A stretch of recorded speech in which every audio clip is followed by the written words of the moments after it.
Wagwan, everybody. Welcome to the Dis-a-Famille History podcast, where we'll be speaking about history and as well family history and how history relates in terms of Caribbean people for the present as well as in the past, and how in the past, what that does and brings forth for what we are going through at present and what we can learn from our history, from our family, and take that moving forward. So I do hope you enjoy the podcast. And if you like it, please ensure to subscribe, like, and review. Thank you.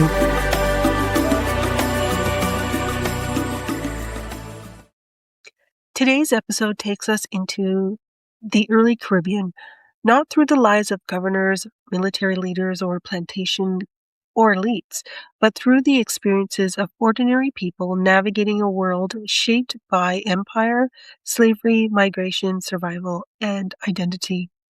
So join us today as we speak with Professor Kristen Block, who is a historian and author of Ordinary Lives in the Early Caribbean. Her work uncovers the lives of individuals often absent from traditional historical narratives and challenges us to think differently about everyday life in the colonial Caribbean. In this conversation, we'll explore how ordinary people experienced the complexities of early Caribbean world, what archives can reveal about their lives, and how stories hidden within records allow us to better understand identity, resistance, family, movement, and survival across the Atlantic world. This episode reminds us that history is not only shaped by those in power, but also by the everyday lives of people whose experiences continue to echo across generations. So let's have a listen. All right. Perfect. So I just wanted to thank you so much for Professor Block for coming on to the podcast, Dis-a-Famille History, and to talk about your book, Ordinary Lives in the Early Caribbean. And so before we start, can I just have you just do a brief introduction of yourself? Sure. I am an associate professor of history at the University of Tennessee, Knoxville. I've been here for 10 years, and before that, I taught at Florida Atlantic University, which was conveniently pretty close to the Caribbean. So I've been engaged for many years with historians across the region, and now in the middle of almost finished with a new project about ideas of medicine and healing in the Caribbean, but from a Hispanophone, Francophone, and Anglophone angle. So I added French to my studies for the next book. But this book that we're talking about, it was actually my PhD dissertation and became my first book. And, it was something very special to me. So I'm delighted that you have invited me to talk more about it. Oh, yes. No, thank you so much for coming on, because I really, once I was reading the book, it really kind of defined for me in some of the aspects as to what was happening during that time and how the church played a major role in a lot of the society. So, I know you said it was your dissertation, but what really drew you to write, Ordinary Lives in the Early Caribbean? And why was it important for you to center this period and region, particularly the role of religion, what religion played in everyday life? Yeah, I mean, I was always fascinated by the history of religion, history in general, but history of religion in particular. I grew up in a Lutheran church background, which is a legacy of my great great grandparents coming to the United States from Germany in the early part of the 20th century. So both sides of the family were either Lutheran or Mennonite. So they all have this faith with them that they brought with them that I was raised within. And when I got to college and was taking, just a general history class about, we talked about the Lutheran Reformation, and I learned all of these, like, beyond just the doctrine, kind of the social context of what life was like in the 16th century during this Protestant Reformation and the consequences of it, the breaking up of the church into many different, splintering sects throughout the generations. And so religion was always something that I loved learning the history of, beyond just, the faith, but also how it was part of politics, how it was part of everyday people's lives. All of these things really fascinated me. And when I went to graduate school, I was in the process of moving away from perhaps more European centric view of history, to one that was going to help me make sense of, the world that we live in today, which is so much colored by the legacies of racial capitalism, of the the consequences of slavery and its legacies in the world. Mm. And so I wanted to bring what I knew about this fascinating century, which was the 17th century. I wanted to bring that to the Americas someplace, and I stumbled across the Caribbean, which not a lot of scholars were writing about in the early 2000s when I started the project. And now there's a ton of great scholarship on reli- uh, Caribbean history. And, and so I was really going back to a lot of older scholarship that described the Caribbean as, very much a godless place where religion didn't matter, it was just about money. And certainly that is true when we think about the rise of slavery. Money mattered a lot. But I refuse to believe that in the middle of the 17th century, when Europe is rocked by religious wars between Protestants and Catholics, between different sects of Protestants and Catholics, Protestants, between Jews who have been expelled from Spain and Portugal and their descendants. I refuse to believe that religion didn't matter in the Caribbean. So that was kind of the starting place that I came to in starting this book. No, absolutely. It definitely had a major factor in people's lives and how society operated Yeah. as well. Now, your book covers, four lives of four individuals living under different colonial powers. How did you choose these particular people, and what did their circumstances reveal about colonial rule across the Caribbean? Yeah, I think I started with well, I started with more general kind of research Mm. questions. I think the first piece that I worked on was that of Cromwell's Western design. That is, when Oliver Cromwell takes the island of Jamaica from the Spanish in 1655, 56, it was kind of a consolation prize. They really wanted Hispaniola and failed there. But as I was doing the research, one of the voices that just was so unique, one of the primary sources I found was that of Henry Whistler, who was a sailor who had a little bit of a literary slant, even though he had really bad spelling. Those of you who get to read my book will maybe struggle to understand some of what Henry Whistler is talking about.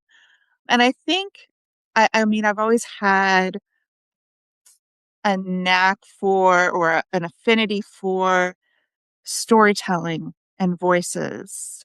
And and so I decided at some point during the dissertation that I was going to try to structure the plot of these four different stories, two of them set in Catholic Spanish Caribbean territories, two of them set in English Protestant islands, two of them focused on enslavement and the kind of moral quandaries that come with slavery and race, and two of them thinking more just about Protestant Catholic tensions in the region. I wanted to tell those stories in a way that would capture people's attention. There's so much context and so much deep history, but what helps, I think, ordinary people, speaking of ordinary lives, ordinary people understand the past is through history, is through story, and many times by being able to empathize with one person's plight. Mm. And so, as I was doing research on each of these, I found, one person whose story seemed to like exemplify the whole. For the first section, it was that of a woman who had liberated herself from her master's in what is now Colombia, coastal Colombia region, had run off to live with maroons for many years.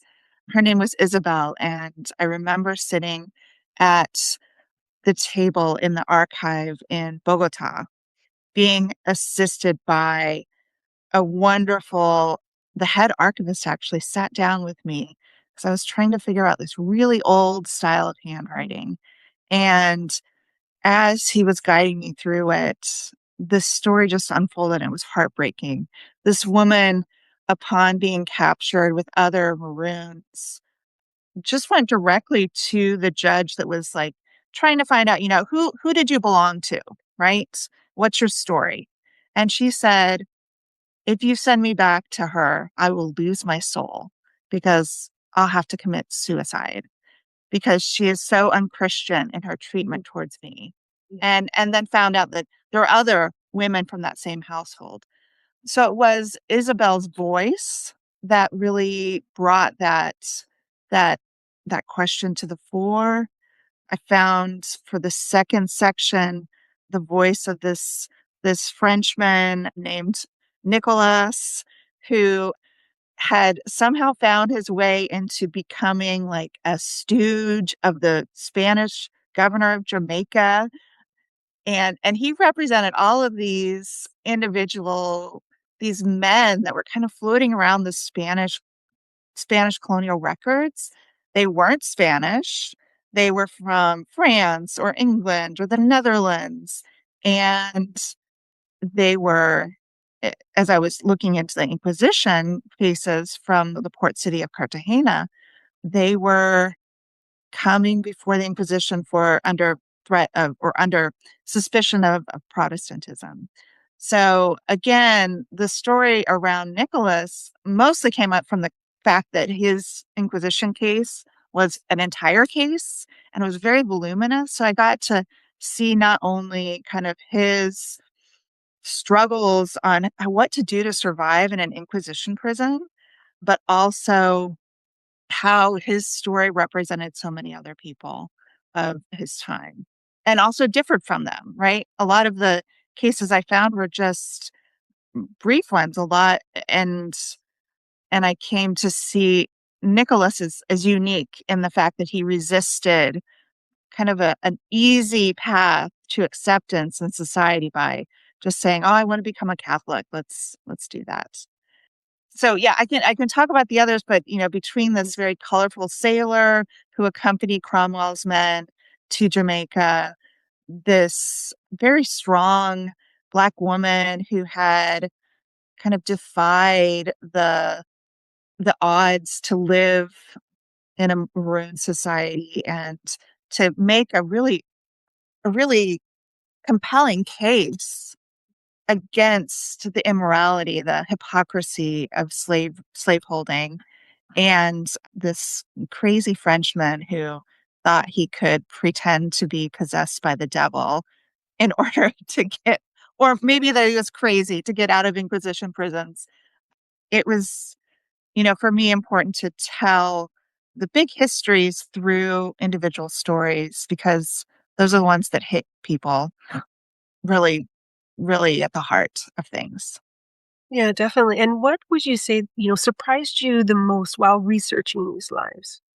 Oh, um, just so many things. I think one of the things that surprised me the most, I just alluded to it, is that there were so many kind of sailors, soldiers, kind of poor men from these Northern European Protestant areas living in the Spanish port cities. That was one of the things that surprised me the most. And it took a while. I think now it becomes kind of clear from other scholars who have looked at this in understanding what role they played in Spanish society. They were the sometimes they were shipwrecked pirates. Mhm. Sometimes they were serving as translators for merchants who were trying to make a buck by engaging in contraband trade or smuggling.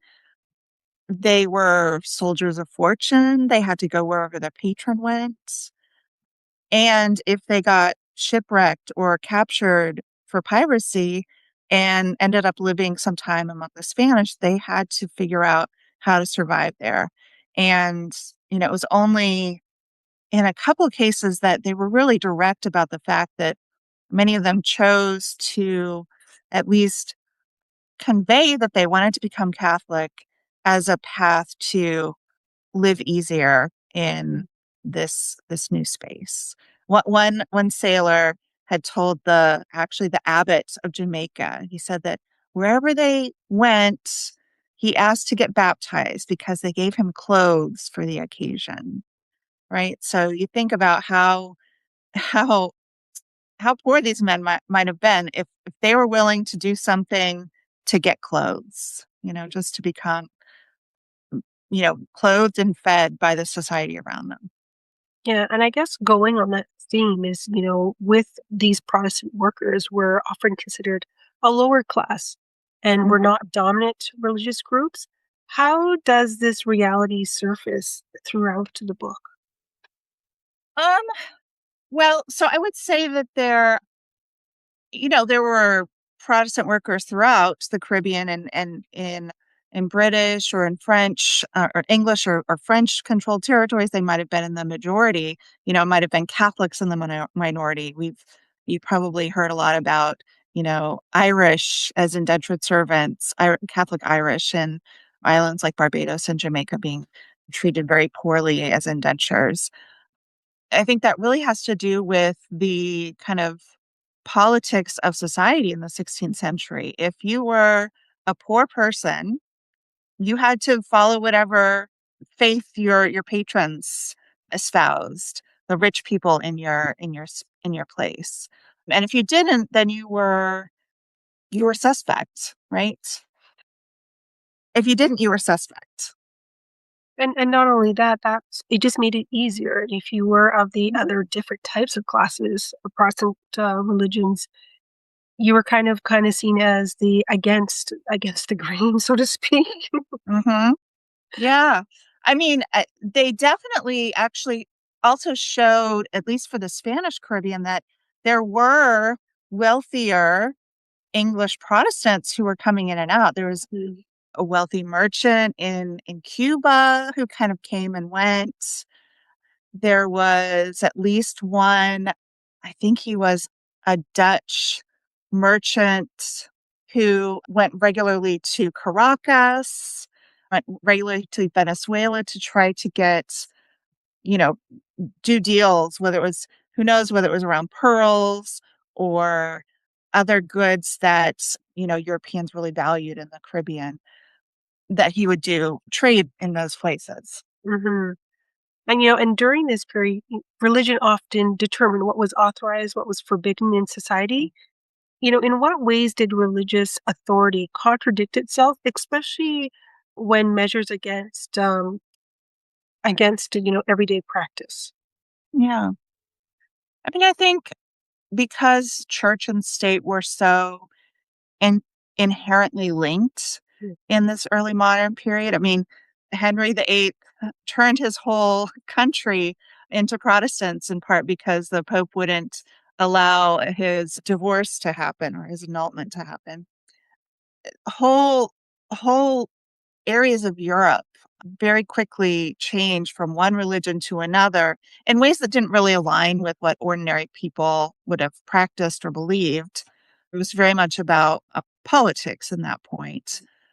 And and so it then became, what how did religion change when it came to the Americas? Did it change? How did it respond to the pressures of, Europeans' desire for gain, for profits in the Caribbean, right? We see on one hand that religious authorities very much were co-opted by profit seekers and, took bribes for letting wealthy parishioners do whatever they wanted with their encomiendas, right? And to abuse indigenous peoples. Or they could be like Bartolome de las Casas, who said, this abuse that I see all around me. I used to be an encomendero, but I see the abuses and the brutalities that are done to the indigenous people, and I'm going to speak out against it. So much so that he could go to the king and get the church to kind of change their position on whether indigenous people could be enslaved or not, right? So I think that one of the things that I enjoyed doing was understanding the kind of dynamics between religion as a system of power Mm. or as a tool of power, a tool of empire, and one that, required people to participate and to accept that sort of vision of the world. It was just that, what does focusing, I guess, on ordinary people allow us to see that, of course, what the elite narratives are often missed? Yeah, I think that if we approach the history of these regions from the top down, from the missionaries, from the inquisitors, from the Church of England, we're going to get a particular perspective on ordinary people, either that they are, sinful and not doing the things that the church wants them to do, or they are, kind of going through the daily business of things, registering baptisms and marriages and burials. But by thinking, I really wanted my history to be both, as historians say, top down and bottom up, right? Mhm. You can't understand either side without the other. Exactly.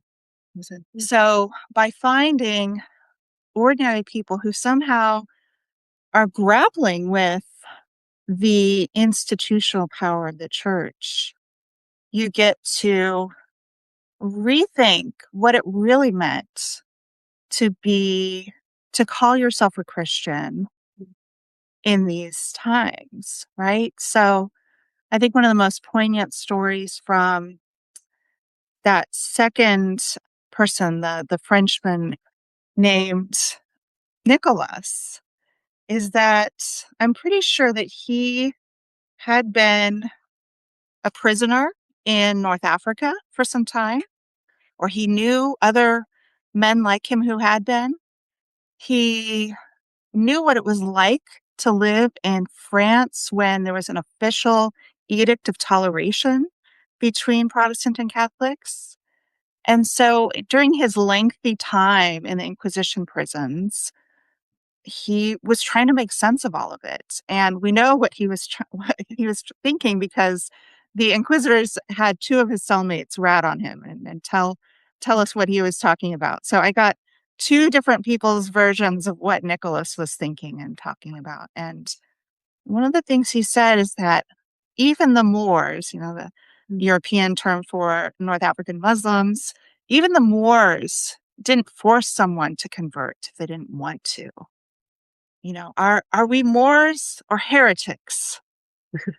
He's Yeah. asking these really kind of fundamental questions about free will, about belief, Mm. and trying to figure out what he should do, in this situation where he's really stuck and can't figure out how to get himself out. Exactly. And, would you be able to describe, how individuals would convert from Protestant to Catholicism, to Yeah, Catholicism? Just walk yeah, us what how that process was and what yeah, social or economic circumstances that yeah, converge became possible or necessary.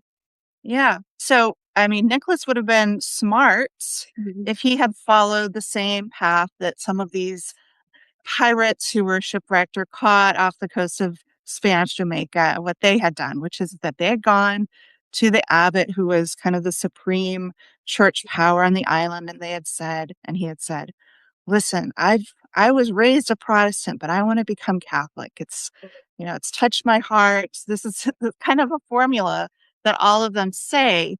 And, we're suspicious when things kind of come out formulaic. Yeah. And if he would have gone along with all of the, kneeling when there was a religious procession in the street, But instead, he made some irreverent comments with his friends that other people overheard. What I was really surprised about when I first started working on this section is that so many of these kind of itinerant men came voluntarily to the Inquisition to say that they wanted to become Catholic. And I was like, why would you go to the Spanish Inquisition, right? This is well known as a feared power across Europe and especially England and places where, you know, foreign merchants in port cities in Iberia were also, under threat by the Inquisition if they didn't follow certain formulas. So, he would have known to be afraid. Other people would have known to be afraid. And yet they're going to the Inquisition to say they want to become Catholics. So clearly they knew something, that if they did this, things would go easy on them, right? That, maybe they get put into a convent for a couple of weeks where they have to do some kind of Catholic instruction. But that, if they were converted by the Inquisition, then they would be good. What their private religious beliefs were, we don't know.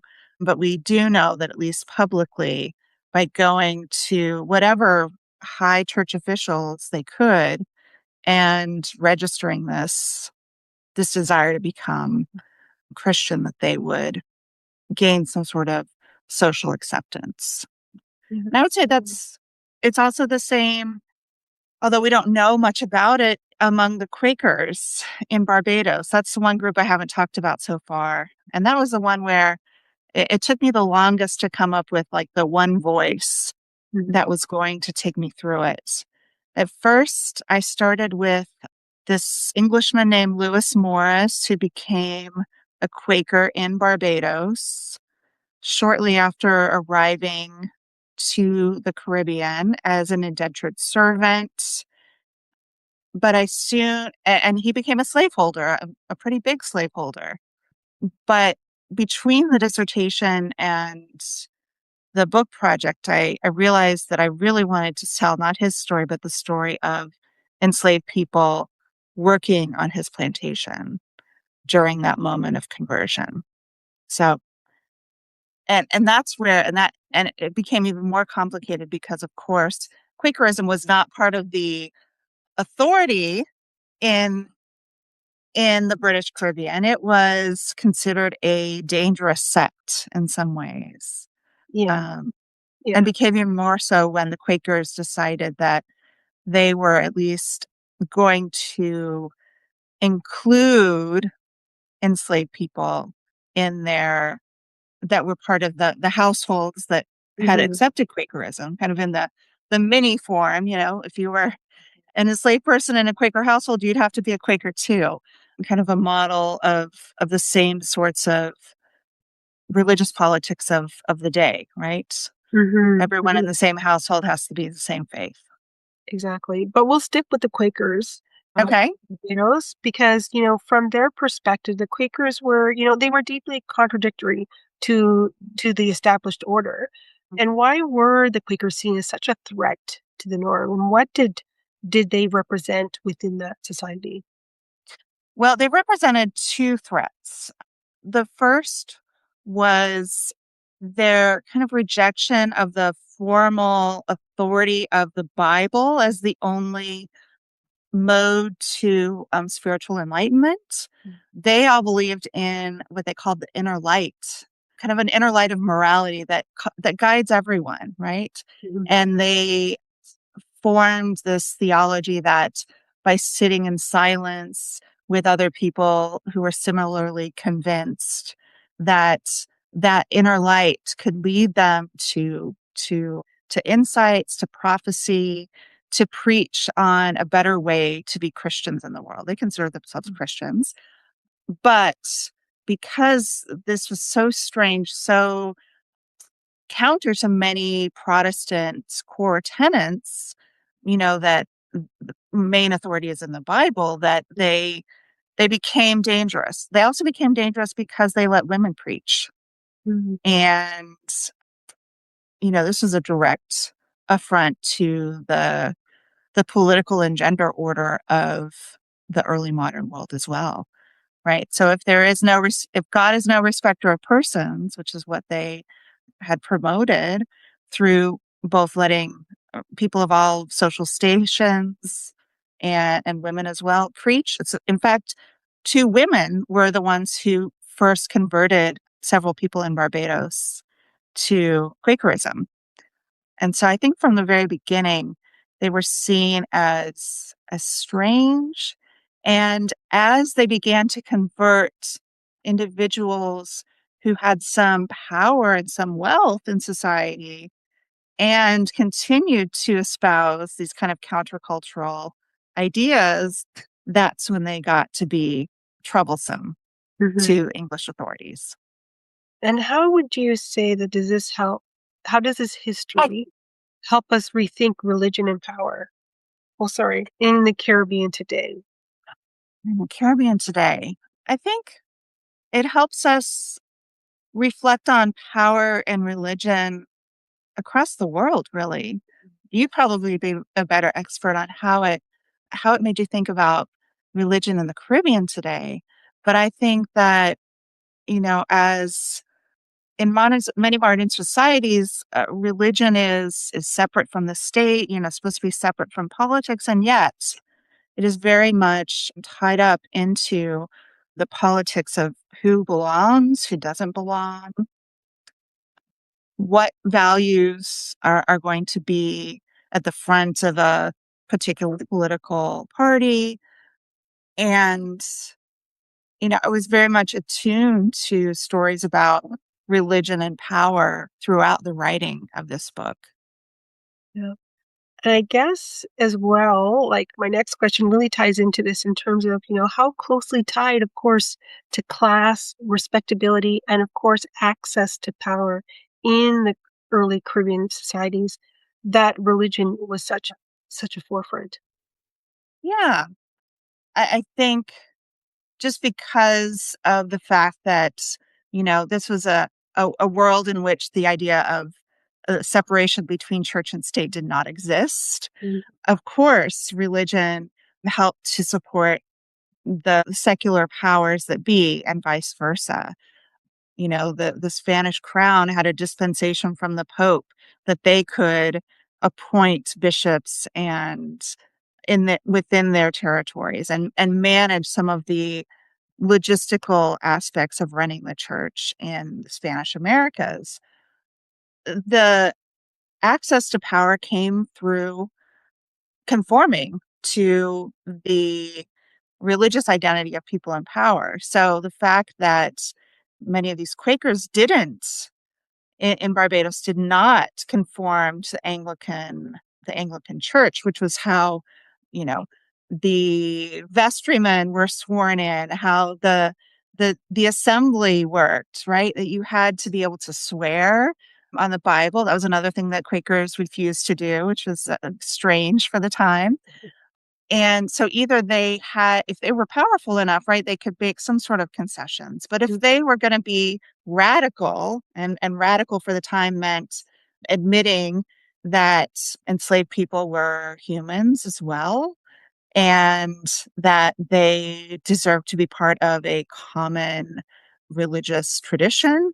And this was something that the English resisted for much longer than the Spanish or the Portuguese, who early on had decided that there was no problem with Christians owning Christians because in their mind, what Christianity was being brought to people of African descent, indigenous people, was about, saving them from damnation and their mhm, pagan idolatries, right?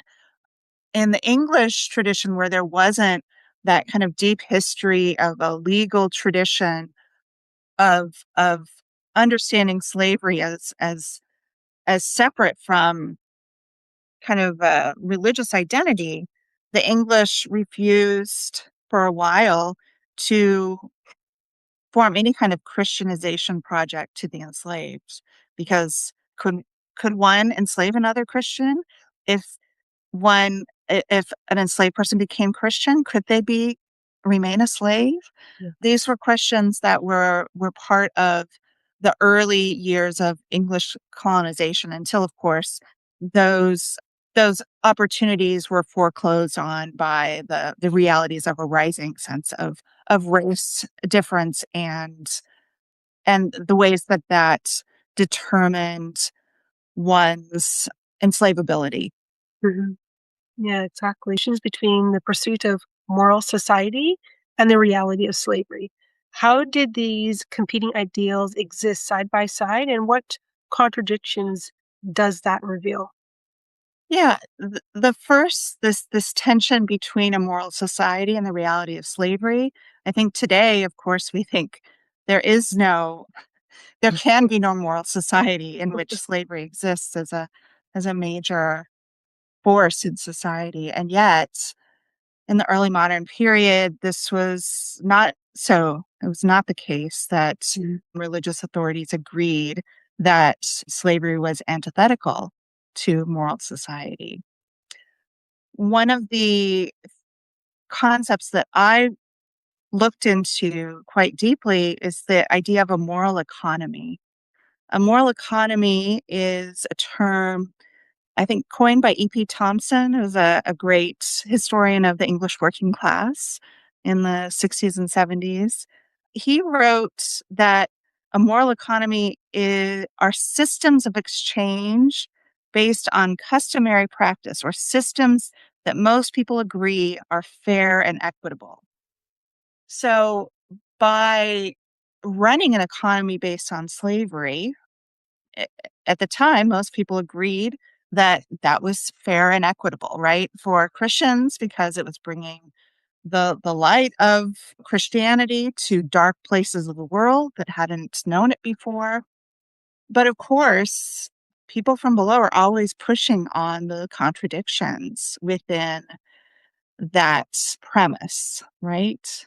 It comes as early as some of the converts to Christianity in the Kingdom of Congo. They write to the Pope and say, we're being abused and taken advantage of by the Portuguese.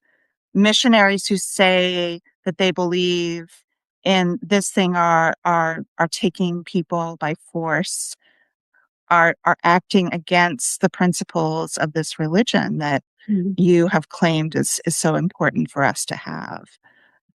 When Isabel emerges out of the maroon community where she's been in hiding and talks to the other women from the same household who have been abused horrifically, probably in retaliation for their master's sexual abuse of women by the woman of the household, they say, what you're doing is unchristian. We don't deserve this pain and suffering on our bodies. Not only do we not deserve it, but it's driving us to suicide, the greatest cardinal sin in the Catholic Church. Something must be done. And in fact, they do convince people of morality that something must be done, not to end slavery, but to remedy their situation. When I was in the process of trying to understand what enslaved people's life might have looked like in a Quaker plantation, the same questions arose. Mhm. Some of George Fox, who was one of the most important founders of Quakerism, had written these treatises about how should enslaved Africans be evangelized to? What should they be taught about Christianity in these Quaker households? And I said, talk them out of polygamy and these sexual deviations that they have. And yet, if they're listening to stories from the Bible, like Abraham, they would have known that concubinage was common in the Old Testament. And so grappling with the realities of what it meant to be Christian and what it meant to be right, what it meant to be moral, were two very different things. I think one of the biggest changes I noted by the end of the book is that as the 18th century came into being, many of these conversations about morality, especially when it had to do with slavery, dissipated.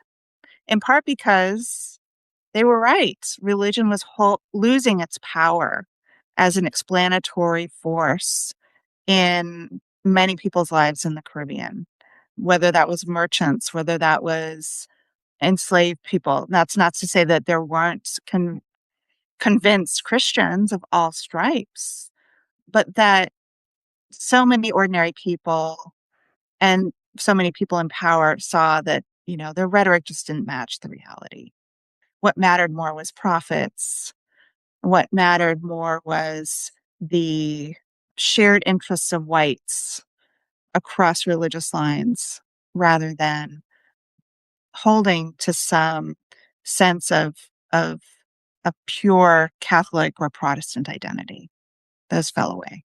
Yeah, definitely. And, for your book, what were some of the repositories, the archives that you relied on to be able to obtain some of this information? Yeah. Well, I would say some of the repositories that were most important were the Inquisition archives Mhm. from Cartagena de Indias. Many of those records, at least the summaries of trials from each year, were held in Madrid, but had not been studied as much by historians prior to the early 2000s. There's quite a bit now that's been done with those records. Local judicial records, I really made sure to spend as much time as possible in the locations that I was studying. So I spent several months in Barbados doing research. Primarily, I'd collected a list of two or 300 Quakers that I had run across their names in various ways and looked at all of their wills in the Barbados Department of Archives, which has sadly Mm. underwent a terrific fire a couple of years ago. And we still don't know what has been salvaged from that, whether any of these 17th century sources have survived or not. And that's when I found actually that, all of the rhetoric coming from England about how these wealthy landholders in Barbados were on board with Christianizing their slaves. That's when I found that they were performing the bare minimum of the reforms that George Fox and others were admonishing them to do, right?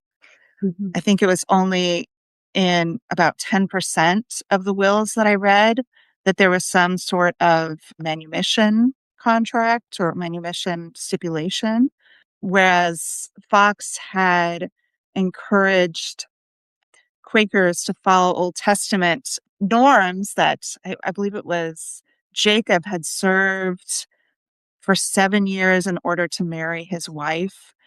That a 7-year term of service would be enough, which is about what an indentured contract was normally. But even those who did follow that 7-year pattern, often said 7 years after I die. So that's a person's lifetime plus 7 years. Mhm.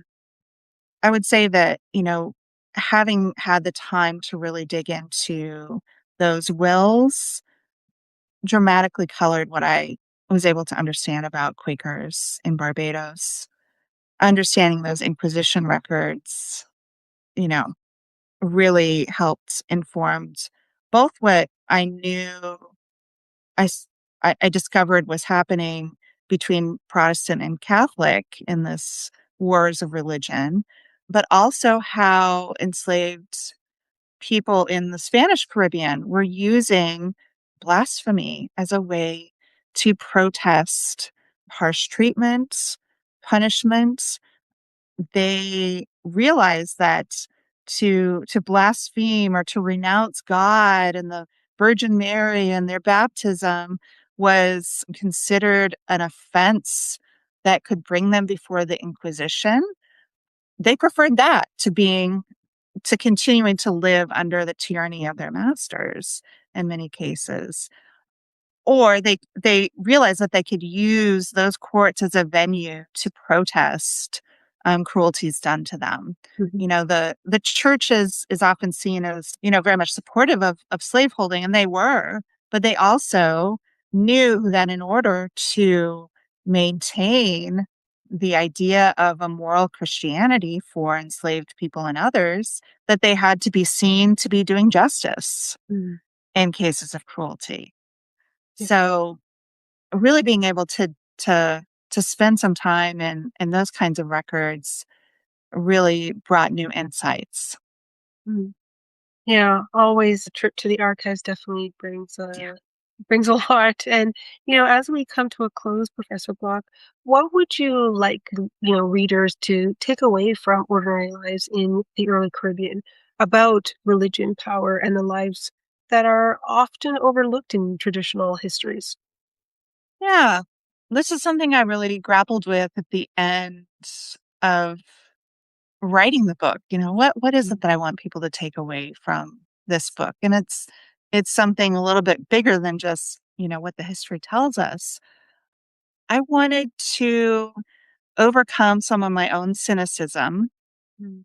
about the sometimes distorted ways that religion gets used in politics in the modern world, and to encourage readers not only to empathize with the ordinary people whose struggles with the church and their abuses, or individual Christians who weren't behaving as Christians, or who were struggling with their own faith and what it meant to them. Not only to identify with those people, but also to reflect on what our own world, our own moral economies look like today. How do we agree on what's fair and equitable in the world, in a capitalist world? How do we put our beliefs, our callings into practice? Mm. Are we thinking about those not like us? Are we thinking about building bridges? As a white American doing Caribbean history, it's very important for me to think about, why am I writing this history? Why is it for me to tell this history? And I wanted to give as much respect as possible Mhm. to the scholars and the individuals whose descendants live still in the Caribbean, because I think it's up to all of us to grapple with what history means to us today, and how we can believe in the value of ordinary people's lives. Mhm. No, Yeah. thank you so much for that. I really do appreciate that you've come on and talked about this, because this can be a polarizing subject when it comes to Yes. the church and religion. And I know for myself, I definitely appreciate your book, because it really helped to put into context that time frame period and why things worked certain ways, and why I certainly found my family in certain stratospheres of society as well. So I just wanted to thank you so much for writing it. Yeah. I think that having a perspective on history so far away and so long ago helps us think about, our own lives that may be very different, Mm. but to reflect on things in a new perspective. Mhm. Oh, absolutely. Yeah. Thanks again. I'm eager to hear what your listeners have to say. Hoped you enjoyed this episode, and if you did, please make sure to like, follow, subscribe, and write a review for the episode wherever you listen to your podcast. Thank you.